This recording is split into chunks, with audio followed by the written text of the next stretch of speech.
ਦਰਸ਼ਕੋ break ਬਾਅਦ ਤੁਹਾਨੂੰ ਆਪਾਂ ਸਾਰਿਆਂ ਨੂੰ ਜੀ ਆਇਆਂ ਕਹਿੰਦੇ ਆ। ਸੋ ਥਰਡ ਵਾਲੇ ਸੈਗਮੈਂਟ ਦੇ ਵਿੱਚ ਆਪਾਂ ਗੱਲਬਾਤ ਕਰਨ ਜਾ ਰਹੇ ਹਾਂ ਕਿ ਚੀਨ ਵੱਲੋਂ ਚੰਗੀ ਤਰ੍ਹਾਂ ਕੁੱਟ ਖਾਣ ਅਤੇ 60 ਵਰਗ ਮੀਲ ਇਲਾਕਾ ਚੀਨ ਦੇ ਹਵਾਲੇ ਕਰਨ ਦੇ ਬਾਵਜੂਦ ਬੀਜੇਪੀ ਵੱਲੋਂ ਆਪਣੀ ਪਿੱਠ ਤੇ ਥਾਪੀ ਦਿੱਤੀ ਜਾ ਰਹੀ ਹੈ।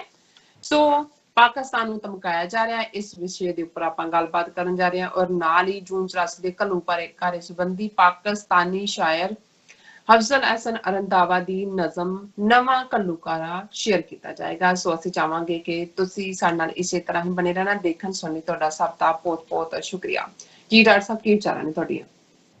देखो बहुत बार जिहड़े मगरूर लोकां दे दावे हुंदे ने उन्हां दे पोल खुलदियां वक्त लगदा है पर भारत दे हिंदुत्वी हाकमां दा पोल खुलना है ते झट तो पट वाली गल हो गई।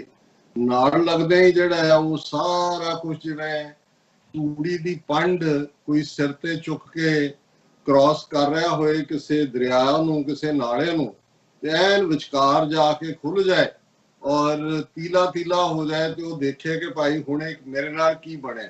हुण हकीकतन जो भारत का हाल होया है इस सारे पीरियड च किवें इन्हां ने फॉल्स फ्लैग ऑपरेशन करके पुलवामा दा भारत दे लोकां नूं बेवकूफ बना के 2/3 मेजोरिटी लई झूठ बोलिया। बालाकोट दा ड्रामा उहदी आड़ च कीता। पुलवामा दी आड़ दे विच सौदा विकिया। उन्हां नूं इह लग्या कि भाई असीं तां सचमुच ही जिहड़ा है ओह हालांकि ईवन ਉਹਦੇ ਚ ਵੀ जो जवाबी कार्रवाई सी पाकिस्तान दी विदिन 24 आवर्स ਜਿਹੜੀ डॉग फाइट हुई उन्हें इन्हां दी करतूत ਜਾਂ इन्हां दी औकात रादर ਉਹ ਤਾਂ ਜ਼ਾਹਰ ਕਰ ਦਿੱਤੀ। पर गल ਤਾਂ ਉਹੀ है ਜਿਹੜੀ ਨਾਜ਼ੀਆਂ ਦੇ ਪ੍ਰੋਪੇਗੈਂਡਾ ਮਿਨਿਸਟਰ ਨੇ ਦੁਹਰਾਈ। ਇਹਨਾਂ ਦਾ ਪਿਓ ਚਾਣਕਿਆ ਕਹਿ ਗਿਆ ਕਿ ਝੂਠ ਬੋਲੋ ਇੰਨਾ ਵੱਡਾ ਬੋਲੋ ਕਿ ਕੋਈ ਯਕੀਨ ਨਾ ਕਰੇ ਕਿ ਵੀ ਇਹ ਵੀ ਝੂਠ ਹੋ ਸਕਦਾ ਤੇ ਫਿਰ ਬਾਰ-ਬਾਰ ਬੋਲੋ। ਸੋ ਉਹਨਾਂ ਨੇ ਉਹ ਇੰਨੀ ਵਾਰੀ ਬੋਲਿਆ ਕਿ ਪਹਿਲਾਂ ਤਾਂ ਕਦੇ F-16 ਅਸੀਂ ਢਾ ਲਿਆ ਫਿਰ ਉਹਦਾ ਹੋਰ ਉਹ ਐਕਸਪੋਜ਼ ਹੁੰਦਾ ਗਿਆ ਉਹ ਬੋਲੀ ਗਿਆ। ਔਰ ਜਦੋਂ ਤੁਸੀਂ ਬਾਰ-ਬਾਰ ਬੋਲਦੇ ਹੋ ਉਹਦਾ ਉਹਨਾਂ ਨੇ ਵੋਟਾਂ ਦੇ ਵਿੱਚ ਫਾਇਦਾ ਲਿਆ। ਹੁਣ ਇਸ ਸਾਰੇ ਚੋਂ ਉਹਨਾਂ ਨੂੰ ਇਹ ਲੱਗਣ ਲੱਗ ਗਿਆ ਕਿ ਵੀ ਅਸੀਂ ਤਾਂ ਸੱਚਮੁੱਚ ਦੇ ਸ਼ਿਕਾਰੀ ਹਾਂ। ਔਰ ਜਿਵੇਂ ਪੰਜਾਬ ਦੇ ਫੋਕਲੋਰ ਚ ਉਹ ਜਿਹੜਾ ਹੈ ਕਿ ਕਿਸੇ ਦੇ ਛੱਤਰ ਥੱਲੇ ਜਿਹੜਾ ਹੈ ਉਹ ਸਿਆਹ ਆ ਗਿਆ ਸੀ ਤੇ ਉਹ ਫਿਰ ਮਾਂ ਨੂੰ ਲੈ ਆਇਆ। ਉਹ ਮਾਂ ਨੂੰ ਆ ਕੇ ਕਹਿੰਦਾ ਕਿ ਮਾਂ ਮੈਂ ਹੁਣ ਕੱਲ ਫਿਰ ਸ਼ਿਕਾਰ ਤੇ ਚੜ੍ਹਨਾ। ਔਰ ਇਹ ਕਹਾਣੀ ਇਸ ਲਈ ਸੁਣਾਈ ਜਾਂਦੀ ਹੈ ਕਿ ਕਈ ਵਾਰੀ ਤੁਹਾਡਾ ਝੂਠ ਵਿਕਦਾ ਹੈ ਜਾਂ ਕੋਈ ਇਸ ਕਿਸਮ ਦੀ ਹਰਕਤ ਕਰਨ ਤੋਂ ਬਾਅਦ ਜਿੰਦ ਚ ਤੁਹਾਨੂੰ ਲੱਗਦਾ ਹੈ ਕਿ ਭਾਈ ਅੱਛਾ ਮੈਂ ਵੀ ਇਹ ਬਣ ਗਿਆ।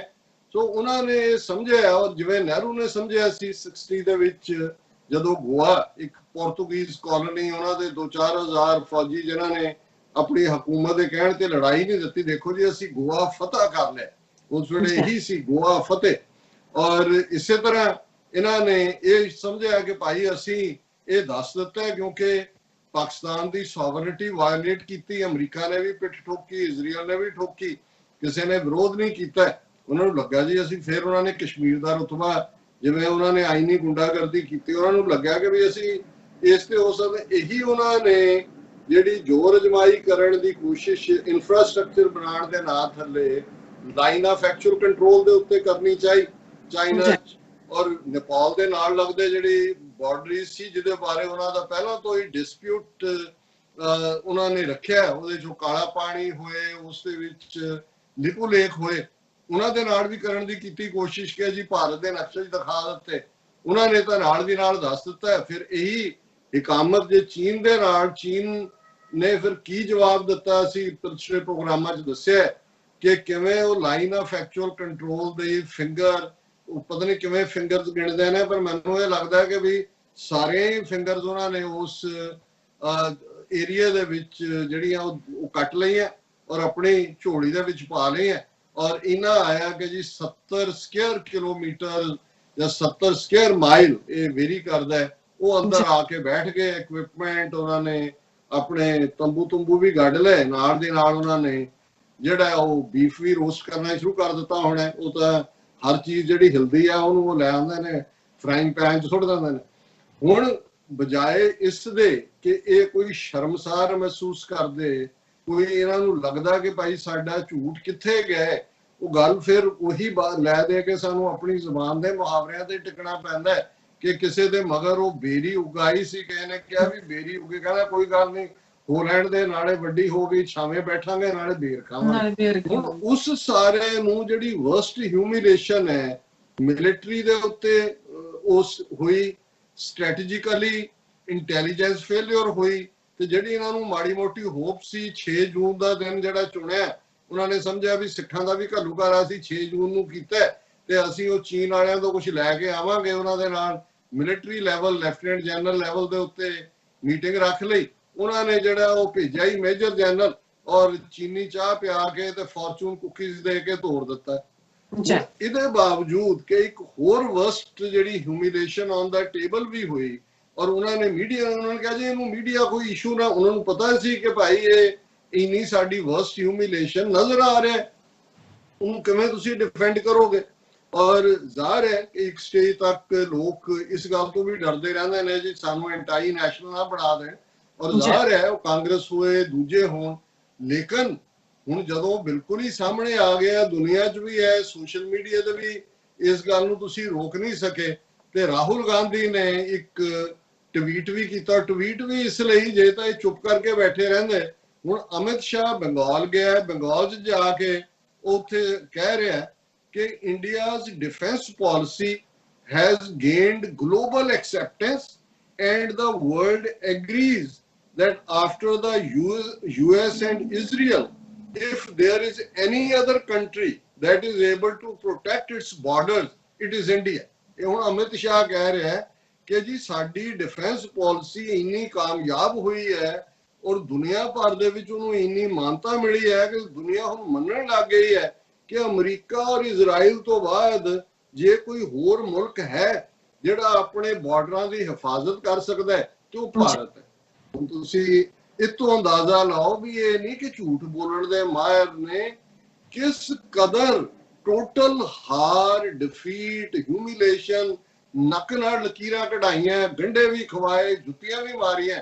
ਉਹ ਕਹਿ ਰਹੇ ਨੇ ਵਾਹ ਵਾਹ ਕਿਆ ਸਵਾਦ ਸੀ ਗੰਢਿਆਂ ਦਾ, ਕਿਆ ਸਵਾਦ ਜੁੱਤੀਆਂ ਦਾ, ਕਾਸ਼ ਕੋਈ ਹੋਰ ਸਾਡੀ ਤਰ੍ਹਾਂ ਖਾ ਕੇ ਦਿਖਾਏ, ਅਸੀਂ ਖਾਧੀਆਂ ਕਿਸ ਸ਼ਾਨ ਨਾਲ ਖਾਧੀਆਂ, ਇਹੀ ਤੁਸੀਂ ਕਹਿ ਸਕਦੇ ਹੋ। ਔਰ ਜਦੋਂ ਮੈਂ ਇਸ ਖਬਰ ਨੂੰ ਕਿਤੇ ਹੋਰ ਦੇਖਿਆ ਤੇ ਜਿਹੜਾ ਮੇਰੇ ਦਿਮਾਗ ਦੇ ਵਿੱਚ ਸ਼ੇਅਰ ਆਇਆ, ਮੈਨੂੰ ਨਹੀਂ ਪਤਾ ਵੀ ਇਹਨੂੰ ਜ਼ਾਹਰ ਹੈ ਕੋਈ ਕਿਸੇ ਹੋਰ ਨੇ ਰਾਹੁਲ ਗਾਂਧੀ ਨੂੰ ਲਿਖ ਕੇ ਦਿੱਤਾ ਹੋਣਾ, ਕਿਉਂਕਿ ਉਹ ਤਾਂ ਨਾ ਚੱਜ ਨਾਲ ਉਹਨੂੰ, ਨਾ ਚੱਜ ਨਾਲ ਇਟਾਲੀਅਨ ਹੈ, ਨਾ ਹਿੰਦੂਤਵੀ ਹੈ, ਨਾ ਬ੍ਰਾਹਮਣ ਹੈ, ਨਾ ਉਹ ਕੋਈ ਹੋਰ ਹੈ, ਪਤਾ ਨਹੀਂ ਕੀ ਹੈ, ਉਹ ਮਿਕਸ ਜਿਹਾ, ਮਿਕਸ ਵੈਜੀਟੇਬਲ ਹੈ। ਹਾਲਾਂ ਆਪਣੇ ਆਪ ਨੂੰ ਪ੍ਰੈਜ਼ੈਂਟ ਕਰਦਾ ਹੈ ਕਿ ਜੀ ਮੈਂ ਸ਼ਿਵ ਭਗਤ ਹੈ, ਗਲ 'ਚ ਜਰਾਊ ਵੀ ਪਾਇਆ, ਹਿੰਦੀ 'ਚ ਵੀ ਜਿਹੜਾ ਕਰੋੜ ਕੇ ਮੂੰਹ ਹਿੰਦੀ ਬੋਲਣਾ ਚਾਹੁੰਦਾ। ਪਰ ਜਿਹੜਾ ਗਾਲਿਬ ਦਾ ਸ਼ੇਅਰ ਹੈ ਜਿਹਨੂੰ ਪਾਰਟਲੀ ਉਹਨੇ ਵੀ ਕੋਟ ਕੀਤਾ, ਉਹ ਗਾਲਿਬ ਦਾ ਸ਼ੇਅਰ ਹੈ, ਹਮਕੋ ਮਾਲੂਮ ਹੈ जन्नत की हकीकत लेकिन, हमको मालूम है जन्नत की हकीकत लेकिन दिल के खुश रखने को गालिब ये ख्याल अच्छा है। ਜ਼ਾਹਰ ਹੈ ਕਿ ਜੇ ਤੁਸੀਂ ਇਹਨੂੰ, ਹਾਲਾਂਕਿ ਕਈਆਂ ਨੇ ਕੁਝ ਹੋਰ ਬਣਾਇਆ, ਮੈਂ ਓਰੀਜਨਲ ਕੱਢਿਆ ਕਿ ਗਾਲਿਬ ਦਾ ਐਕਚੁਅਲ ਕੀ ਹੈ ਕਿ ਹੁਣ ਜੇ ਤੁਸੀਂ ਦਿਲ ਨੂੰ ਖੁਸ਼ ਰੱਖਣਾ, ਤੁਹਾਨੂੰ ਪਤਾ ਹੈ ਤੁਹਾਡੀਆਂ ਕਰਤੂਤਾਂ ਕੀ ਨੇ, ਕਿਉਂਕਿ ਗਾਲਿਬ ਨੂੰ ਤੁਸੀਂ ਡਿਫਰੈਂਟ ਥਾਵਾਂ ਤੇ ਦੇਖਦੇ ਹੋ, ਕਿਉਂਕਿ ਉਹੀ ਗਾਲਿਬ ਹੈ। ਉਹ ਇਹ ਵੀ ਕਹਿ ਰਿਹਾ ਕਿ ਕਿਸ ਮੂੰਹ ਸੇ ਜਾਓਗੇ ਕਾਬਾ ਗਾਲਿਬ ਕਿ ਸ਼ਰਮ ਤੁਮਕੋ ਮਗਰ ਨਹੀਂ ਆਤੀ ਜਾਂ ਆਤੀ ਨਹੀਂ, ਇਸ ਕਿਸਮ ਕਿ ਭਾਈ ਤੇਰੀਆਂ ਕਰਤੂਤਾਂ ਜਿਹੜੀਆਂ ਨੇ, ਤੂੰ ਕਾਬੇ ਕਿਹੜੇ ਮੂੰਹ ਨਾਲ ਜਾਏਗਾ, ਜੰਨਤ ਤਾਂ ਅਗਲੀ ਦੁਨੀਆ ਦੀ ਗੱਲ ਹੈ। ਉਹਨਾਂ ਨੂੰ ਕਿਹਾ ਵੀ ਪਤਾ ਹੈ ਕਿ ਸਾਨੂੰ ਦੋਜ਼ਖ ਡੀਕ ਰਹੀ ਹੈ, ਪਰ ਫਿਰ ਵੀ ਜੇ ਅਸੀਂ ਜੰਨਤ ਦੇ ਖਾਬ ਲਈਏ ਤੇ ਦਿਲ ਤਾਂ ਘੱਟੋ ਘੱਟ ਬਹਿਲ ਜਾਏਗਾ, ਦਿਲ ਤਾਂ ਸਾਡਾ ਜਿਹੜਾ ਉਹ ਪਰਚ ਜਾਏਗਾ। ਔਰ ਇਹੀ ਗੱਲ ਇਹਨੇ ਰਾਹੁਲ ਗਾਂਧੀ ਨੇ ਕਹੀ ਕਿ ਵੀ ਉਹਨੇ ਕਿਹਾ ਕਿ ਵੀ ਇਹ ਅਮਿਤ ਸ਼ਾਹ ਕਹਿ ਰਿਹਾ ਕਿ India is strong in protecting it's border, and ਉਹਦੇ ਤੇ ਉਹਨੇ ਤੰਜ਼ ਕੀਤੀ ਹੈ, everyone knows the reality of the situation at the country's borders, ਕਿ ਸਾਡੇ ਬਾਰਡਰਸ ਦੇ ਉੱਤੇ ਸੀਮਾਵਾਂ ਤੇ ਕੀ ਹੋਇਆ, ਹਰ ਇੱਕ ਨੂੰ ਇਸ ਦੀ ਹਕੀਕਤ ਪਤਾ ਹੈ। ਔਰ though this thought is good to keep one's heart happy, he said in a tweet in Hindi. ਉਹਨੇ ਕਿਹਾ ਜੀ ਠੀਕ ਹੈ, ਜੇ ਹੁਣ ਅਮਿਤ ਸ਼ਾਹ ਨੇ ਆਪਣਾ ਦਿਲ ਤਾਂ ਬਹਿਲਾਇਆ ਇਸ ਹਿਊਮਿਲੇਸ਼ਨ ਤੋਂ ਬਾਅਦ, ਬਾਰਡਰਸ ਦੀ ਹਕੀਕਤ ਨੂੰ ਦੁਨੀਆ ਜਾਣਦੀ ਹੈ, ਪਰ ਕੋਈ ਨਹੀਂ, ਜੇ ਤੁਹਾਡਾ ਦਿਲ ਇਹਦੇ ਨਾਲ ਬਹਿਲਦਾ ਤੇ ਤੁਹਾਨੂੰ ਜੀ ਸਦਕੇ ਮੁਬਾਰਕ। ਪਰ ਇਸ ਸਾਰੇ ਚੋਂ ਅਸੀਂ ਦੇਖ ਰਹੇ ਹਾਂ ਕਿ ਜਿਹਨੂੰ ਤੁਸੀਂ ਕਾਮਯਾਬ ਮੁਲਕ, ਉਹਨਾਂ ਦੀ ਕਾਮਯਾਬ ਸਿਆਸਤ, ਕਾਮਯਾਬ ਡਿਫੈਂਸ, ਕਾਮਯਾਬ ਨੈਗੋਸ਼ੀਏਸ਼ਨ, ਚੀਨ ਨੂੰ ਦੇਖਣਾ ਇਸ ਮੁੱਦੇ ਦੇ ਉੱਤੇ। ਹਾਲਾਂਕਿ ਅਸੀਂ ਹਰ ਗੱਲ ਲਈ ਚੀਨ ਦੇ ਹਮਾਇਤੀ ਨਹੀਂ ਹੈ, ਇਸ ਗੱਲ ਦਾ ਧਿਆਨ ਹੈ, ਕਿਸੇ ਨੂੰ ਇਹ ਨਾ ਲੱਗੇ ਕਿ ਪਤਾ ਨਹੀਂ ਅਸੀਂ ਉਹ ਚਾਈਨੀਜ਼ ਮਾਡਲ ਜਿਹੜਾ ਹੈ ਉਸ ਦੇ ਉੱਤੇ ਨਹੀਂ। ਲੇਕਿਨ ਜਦੋਂ ਤੁਸੀਂ ਇੱਕ ਐਜ਼ ਏ ਐਨਾਲਿਸਟ ਵੀ ਔਰ ਐਜ਼ ਏ ਸਿੱਖ ਐਕਟਿਵਿਸਟ ਵੀ ਮੈਂ ਸਿਚੁਏਸ਼ਨਸ ਨੂੰ ਦੇਖ ਰਿਹਾ ਹਾਂ, ਤੇ ਮੈਂ ਸਮਝਦਾ ਹਾਂ ਵੀ ਉਹ ਜਦੋਂ ਉਸ ਅਖਾੜੇ ਦੇ ਵਿੱਚ ਪਹਿਲਵਾਨਾਂ ਦੇ ਘੋਲ ਹੁੰਦੇ ਸੀ, ਇੱਕ ਤਾਂ ਇਹ ਵੀ ਚਲੋ ਦੂਜੇ ਦੀ ਪਿੱਠ ਲਾਈ, ਉਹ ਖੜੇ ਹੋ ਕੇ ਆਪਣਾ ਉਂਗਲ ਚੁੱਕ ਦਿੰਦੇ ਸੀ ਕਿ ਭਾਈ ਰਮਾਨੀ ਲੈ ਲਈ। ਇੱਕ ਜਿਹੜੇ ਇਸ ਕਿਸਮ ਦੇ ਬੜੇ ਅੜੀਅਲ ਜੇ ਹੁੰਦੇ ਸੀ, ਜਿਹੜੇ ਅੱਗੋਂ ਰੈਜ਼ਿਸਟ ਕਰ ਰਹੇ ਹੁੰਦੇ ਸੀ ਕਿ ਇਹਨਾਂ ਨੇ ਬਾਹਰ ਨਿਕਲ ਕੇ ਵੀ ਝਗੜਾ ਕਰਨਾ ਕਿ ਨਹੀਂ ਨਹੀਂ ਮੇਰੀ ਪਿੱਠ ਨਹੀਂ, ਮੇਰਾ ਮੋਢਾ ਪੂਰਾ ਨਹੀਂ ਸੀ ਲੱਗਾ, ਇੱਕ ਦੂਜਾ ਮੇਰਾ ਉੱਪਰ ਸੀ ਪੂਰੀ ਨਹੀਂ ਸੀ ਲੱਗੀ।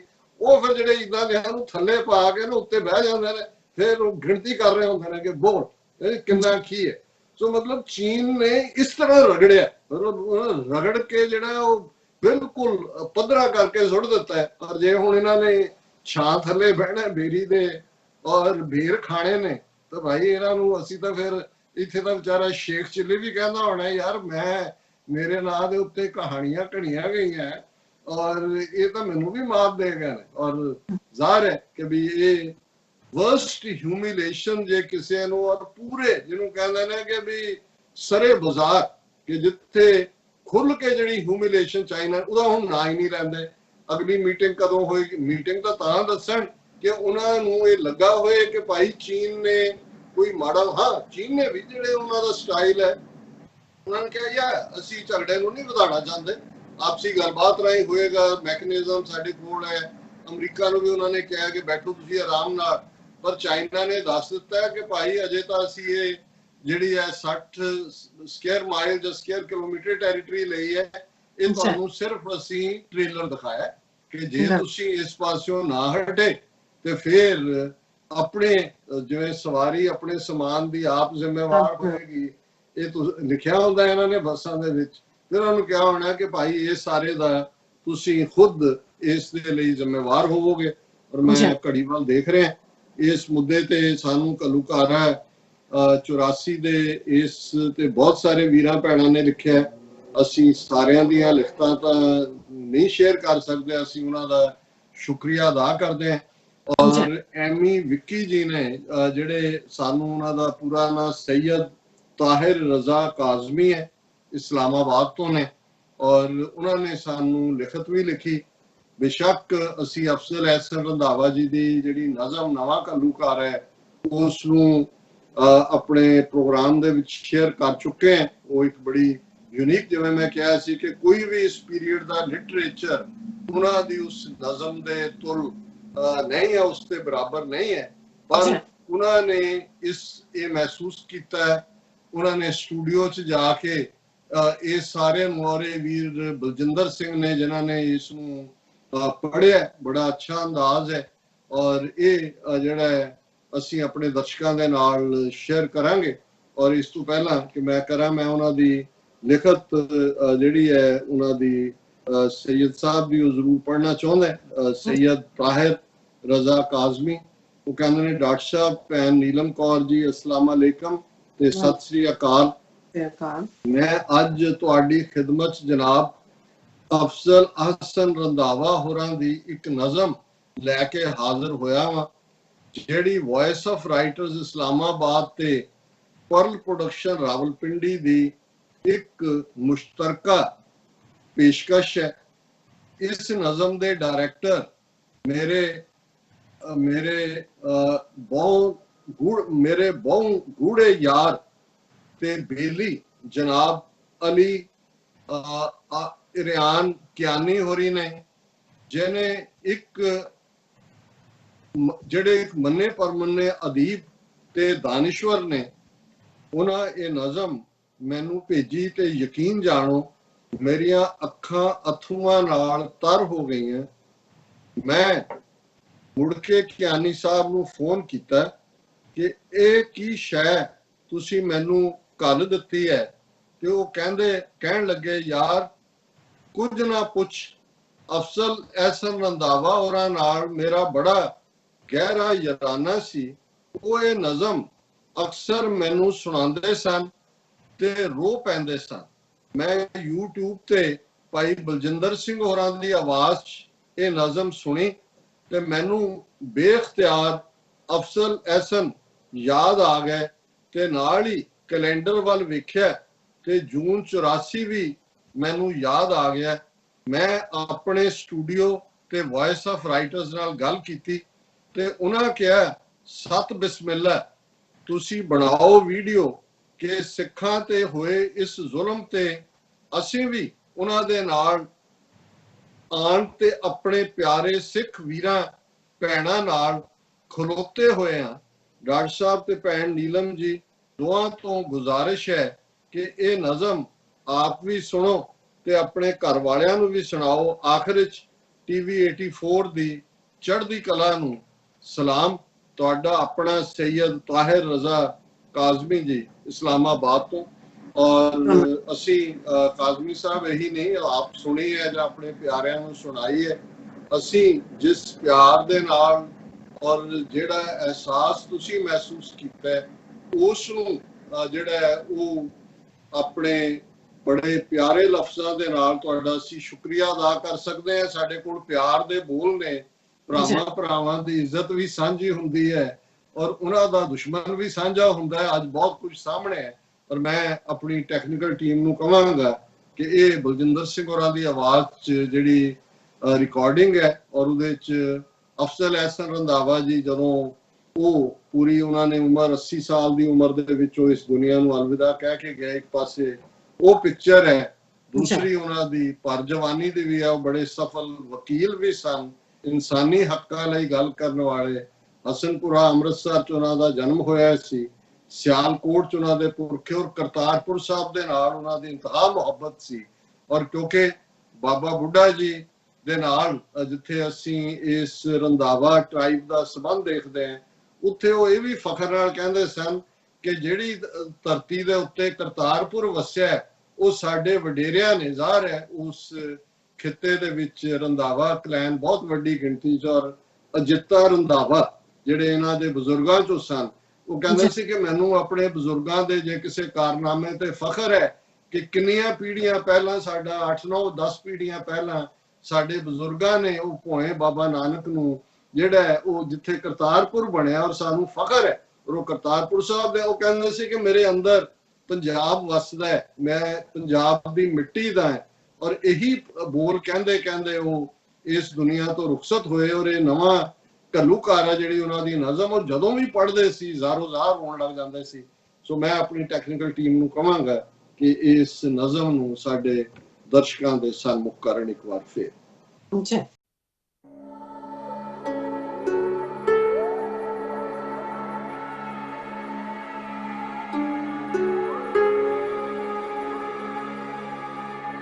सुन राइया कर्मा वालिया, मैं बेकर्मी दी बात, मेरा चढ़दा सूरज डुबिया, मेरे दिन नू खा गई रात। मेरी सां भी कुख जन्मा चुकी, जड़ी गुरु सियाणे वीर, अज तपदी पट्ठी बन गई ते ओदी वेख असीर। अज तपदी पट्ठी बन गई मेरी सावी कुख अखीर। अज तपदी पट्ठी बन गई मेरी सावी कुख अखीर। बिच फुलियां वांगू खिड़ पए मेरे शेर जवान ते पीर। अज तपदी पट्ठी बन गई मेरी महका बनदी कुख। अज मेरे थणा चो चुंग दे मेरे बच्चे लहू ते दुख। अज तपदी पट्ठी बन गई मेरी 7 समुंदर अख। अज चली जाए ना जग तो मेरे शहीदां वाली दख। अज तपदी पट्ठी बन गई मेरी चूड़े वाली बांह। अज बिच शहीदी झंडियां है मेरा झंडा तां। अज तपदी पट्ठी बन गया मेरा सगले वाला पैर। ਅੱਜ ਵੈਰੀਆਂ ਕੱਢ ਵਿਖਾ ਲਿਆ ਹੈ 5 ਸਦੀਆਂ ਦਾ ਵੈਰ। ਅੱਜ ਤਪਦੀ ਪੱਠੀ ਬਣ ਗਈ ਮੇਰੀ ਦੁੱਧਾਂ ਵੰਡਦੀ ਛਾਤ। ਮੈਂ ਆਪਣੀ ਰੱਤ ਵਿੱਚ ਡੁੱਬ ਗਈ ਪਰ ਬਾਹਰ ਨਾ ਮਾਰੀ ਝਾਤ। ਅੱਜ ਤਪਦੀ ਪੱਠੀ ਬਣ ਗਿਆ ਮੇਰਾ ਮੱਖਣ ਜਿਹਾ ਸਰੀਰ। ਮੈਂ ਕੁੱਖ ਸੜੀ ਵਿੱਚ ਸੜ ਮਰੇ ਮੇਰਾ ਰਾਂਝਾ ਮੇਰੀ ਹੀਰ। ਅੱਜ ਤਪਦੀ ਪੱਠੀ ਬਣ ਗਿਆ ਮੇਰਾ ਡਲਕਾ ਮਾਰਦਾ ਰੰਗ। ਮੈਂ ਮਰ ਜਾਣੀ ਵਿੱਚ ਸੜ ਗਿਆ ਅੱਜ ਮੇਰਾ ਇੱਕ ਇੱਕ ਅੰਗ। ਅੱਜ ਤਪਦੀ ਪੱਠੀ ਬਣ ਗਈ ਮੇਰੇ ਵਿਹੜੇ ਦੀ ਹਰ ਇੱਟ। ਜਿੱਥੇ ਦੁਨੀਆ ਮੱਥਾ ਟੇਕਦੀ ਉਹ ਬੂਟਾ ਛੱਡੀ ਪਿੱਟ। ਮੇਰੇ ਬੁਰਜ ਮਨਾਰੇ ਢਾ ਦਿੱਤਾ ਤਖਤ ਅਕਾਲ। ਮੇਰੇ ਸੋਹਣੇ ਰੰਗਾ ਰੰਗ ਅੱਜ ਮੇਰੇ ਲਹੂ ਨਾ ਲਾਲੋ ਲਾਲ। ਮੇਰੀਆਂ ਖੁੱਥੀਆਂ ਟੈਂਕਾਂ ਮੀੜੀਆਂ ਮੇਰੀ ਲੂਹੀ ਬੰਬਾਂ ਗੁੱਤ। ਮੇਰੇ ਕੁੱਛੜ ਅਨੀਆਂ ਗੋਲੀਆਂ ਭੁੰਨ ਸੁੱਟੇ ਮੇਰੇ ਪੁੱਤ। ਮੇਰਾ ਚੂੜਾ ਰਾਤ ਸੁਹਾਗ ਦਾ ਹੋਇਆ ਏਦਾਂ ਲੀਰੋ ਲੀਰ ਜਿੱਦਾਂ ਕਿਰਚੀ ਹੋ ਗਈ ਮੇਰੀ ਸ਼ੀਸ਼ੇ ਦੀ ਤਸਵੀਰ। ਮੇਰਾ ਸ਼ੇਰ ਬਹਾਦਰ ਸੂਰਮਾ ਜਰਨੈਲਾਂ ਦਾ ਜਰਨੈਲ ਉਸ ਮੌਤ ਵਿਆਹੀ ਹੱਸ ਕੇ ਉਹਦੇ ਦਿਲ ਤੇ ਰਤਾ ਨਾ ਮੈਲ। ਪਰ ਕੋਈ ਨਾ ਉਹਨੂੰ ਵੋੜਿਆ ਉਹਨੂੰ ਵੈਰੀਆਂ ਮਾਰਿਆ ਘੇਰ। ਉਂਝ ਡੱਕੇ ਰਹਿ ਗਏ ਘਰਾਂ 'ਚ ਮੇਰੇ ਲੱਖਾਂ ਪੁੱਤਰ ਸ਼ੇਰ। ਸੁਣ ਰਾਈਆ ਕਰਮਾਂ ਵਾਲੇ ਇਸ ਬੇਕਰਮੀ ਦੀ ਬਾਤ। ਮੇਰਾ ਚੜ੍ਹਦਾ ਸੂਰਜ ਡੁੱਬਿਆ ਮੇਰੇ ਦਿਨ ਨੂੰ ਖਾ ਗਈ ਰਾਤ। ਮੇਰੇ ਲੂਲੂ ਚੋਂ ਪਈ ਵਗਦੀ ਭਾਵੇਂ ਲੂ ਦੀ ਇੱਕ ਇੱਕ ਨਹਿਰ। ਮੈਂ ਅਜੇ ਜਿਉਂਦੀ ਜਾਗਦੀ ਮੈਂ ਚੱਲ ਗਈ ਸਾਰਾ ਕਹਿਰ। ਮੈਂ ਮਰ ਨਹੀਂ ਸਕਦੀ ਕਦੇ ਵੀ ਭਾਵੇਂ ਵੱਢਣ ਅੱਠੋਂ ਪੈਰ। ਭਾਵੇਂ ਦੇਣ ਤਸੀਹੇ ਰੱਜ ਕੇ ਭਾਵੇਂ ਰੱਜ ਪਿਆਲਣ ਜ਼ਹਿਰ। ਮੇਰੇ ਪੁੱਤਰ ਸਾਗਰ ਜੋਰਦਾ ਹਰ ਹਰ ਬਾਹ ਇੱਕ ਇੱਕ ਲਹਿਰ। ਮੇਰੇ ਪੁੱਤਰ ਪਿੰਡੋਂ ਪਿੰਡ ਨੇ ਮੇਰੇ ਪੁੱਤਰ ਸ਼ਹਿਰੋ ਸ਼ਹਿਰ। ਮੇਰੀ ਉਮਰ ਕਿਤਾਬ ਦਾ ਵੇਖ ਲੈ ਤੂੰ ਹਰ ਹਰ ਬਰਕਾ ਪੜ੍ਹ। ਜਦੋਂ ਭਾਰੀ ਬਣੀ ਹੈ ਮਾਂ ਤੇ ਮੇਰੇ ਪੁੱਤਰ ਆਏ ਚੜ। ਪੜ੍ਹ ਕਿੰਨੀ ਵਾਰੀ ਮਾਂ ਤੋਂ ਉਹਨਾਂ ਵਾਰੀ ਆਪਣੀ ਜਾਨ। ਪੜ੍ਹ ਕਿਸ ਦਿਨ ਆਪਣੀ ਮਾਂ ਦਾ ਉਹਨਾਂ ਨਹੀਂ ਸੀ ਰੱਖਿਆ ਮਾਣ। ਸੁਣ ਰਾਈਆ ਰਾਹੇ ਜਾਂਦਿਆ ਸੁਣ ਰਾਈਆ ਰਾਹੇ ਜਾਂਦਿਆ ਤੂੰ ਲਿਖ ਰੱਖੀ ਇਹ ਬਾਤ। ਮੇਰਾ ਡੁੱਬਿਆ ਸੂਰਜ ਚੜ੍ਹੇਗਾ ਉੜਕ ਮੁੱਕੇਗੀ ਇਹ ਰਾਤ। ਸੁਣ ਰਾਈਆ ਰਾਹੇ ਜਾਂਦਿਆ ਤੂੰ ਲਿਖ ਰੱਖੀ ਇਹ ਬਾਤ। ਮੇਰਾ ਡੁੱਬਿਆ ਸੂਰਜ ਚੜ੍ਹੇਗਾ ਉੜਕ ਮੁੱਕੇਗੀ ਇਹ ਰਾਤ। ਜੀ ਡਾਕਟਰ ਸਾਹਿਬ ਸਾਡੇ ਦਰਸ਼ਕਾਂ ਨੇ ਇਹ ਵੀਡੀਓ ਦੇਖ ਲਈ ਹੈ, ਸੋ ਅਸੀਂ ਆਪਣੇ ਦਰਸ਼ਕਾਂ ਕੋਲ ਇੱਥੇ ਲੈਣੇ ਇਜਾਜ਼ਤ। ਵਿਊਅਰਸ ਸਾਡੇ ਪ੍ਰੋਗਰਾਮ ਦਾ ਸਮਾਂ ਇੱਥੇ ਸਮਾਪਤ ਹੁੰਦਾ। ਤੁਸੀਂ ਆਪਣੀ ਰਾਏ ਤੇ ਸੁਝਾਅ ਸਾਨੂੰ ਭੇਜਣਾ ਭੁੱਲਣਾ ਸਾਡੇ ਇਸ ਪਤੇ ਤੇ sos@tv84.tv ਤੇ। ਅਸੀਂ ਆਪਣਾ ਪ੍ਰੋਗਰਾਮ ਲੈ ਕੇ ਫਿਰ ਦੁਬਾਰਾ ਤੁਹਾਡੇ ਸਾਹਮਣੇ ਹੋਵਾਂਗੇ। ਤਦ ਤੱਕ ਲਈ ਮੈਨੂੰ ਤੇ ਆਪਣਾ ਸੁਣਾ ਗਿਆ ਦੋ। ਦੇਖਦੇ ਰਹੋ TV84। ਬੁਲਾ ਦਿਓ ਫਤਿਹ। ਵਾਹਿਗੁਰੂ ਜੀ ਕਾ ਖਾਲਸਾ ਵਾਹਿਗੁਰੂ ਜੀ ਕੀ ਫਤਿਹ।